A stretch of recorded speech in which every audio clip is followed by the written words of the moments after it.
I got two prices. So but I got tearing down, knocking down the house, got a barn, and burning up stuff.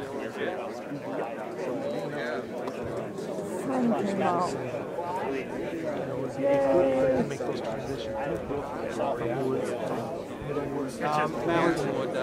We have forbs, we have shrubs and vines and little berries. I bet you I could give you a list of 100 plants that most people wouldn't even recognize that they provide a soft mast or something for deer. Partly because you don't see them a lot in the woods because they get eaten so readily. But extremely important. Hardwood browse, which you'll see a lot of today, softwood browse, and obviously if you do all this, fantastic hunting.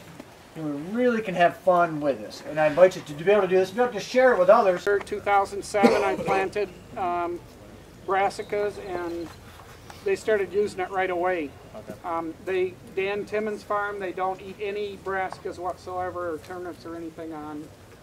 But he's a liar. I've actually seen him chewed up turnips on his farm. Plant any big soybeans like? And resident deer, and they won't destroy my browse. I've got enough browse now to do that. So this year I'm going to plant the summer stuff like soybeans. And by the way, the soybeans do really good. I counted the people. I think there's about 170 or so. Yeah, I was worried because of the weather. Yep.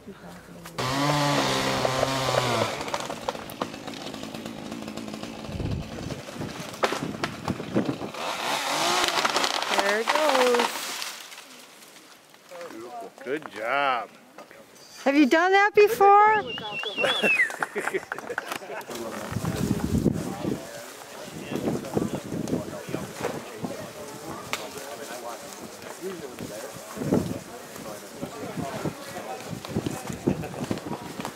Favorable, whether it's dropping some trees in there, and so he can manipulate that to get a buck to stop from bedding in there, those places. The ears are both for bucks and does their best. Example that we all had. I hunted for 30 years, seen deer show up, and I had 15 minutes because I was just going to see them around dark.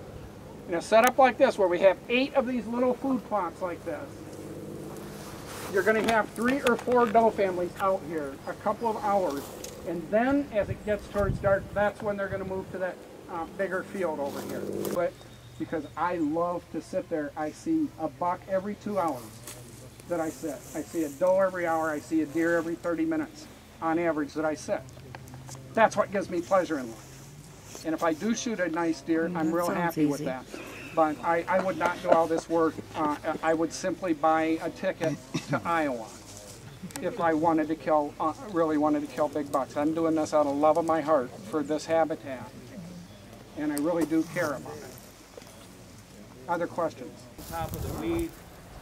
I really like using native grass for sanctuary. Not everybody has this much wood, so we'll often just do a monoculture of switchgrass.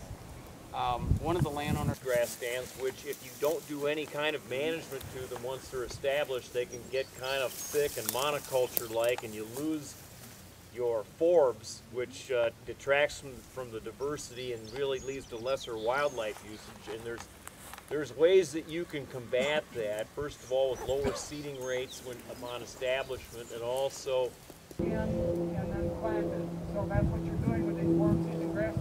At that time, a deer could be in here. So it's getting more brushy than what we'd want.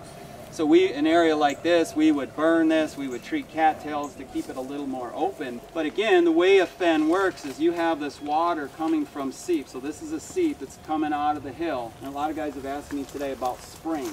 It's really different. A spring is going to come from up. These seeps are going to come out of this hillside and come into here.